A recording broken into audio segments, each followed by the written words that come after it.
ನಮ್ಮ ಜಯಂತ್ ಕೈಕಿಣಿಯವರು ಒಂದು ಹುಡುಗಿನ ಹೊಗಳ್ತಾ ಹೂವಿನ ಅಂಗಡಿನೂ ನಾಚುತ್ತೆ ನಿನ್ನ ನೋಡಿ ಅಂತ ಎಷ್ಟು ಚೆನ್ನಾಗಿ ಹೇಳಿದಾರಲ್ವಾ. ಯಾವ ಸಾಂಗ್ ಅಂತೀರಾ? ಇಲ್ಲಿ ಕೇಳಿ.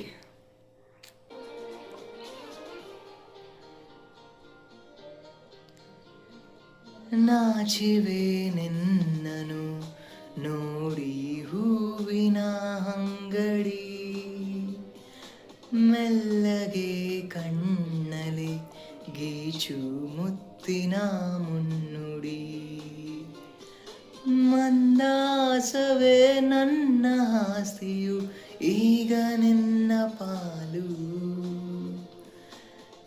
ತಮಾಷೆಗೂ ಕೈ ಚಾಚು ತಯಾರಾಗುವೆ, ಬಡಪಾಯಿಯ ಮನರಂಜನೆ ಬರೀ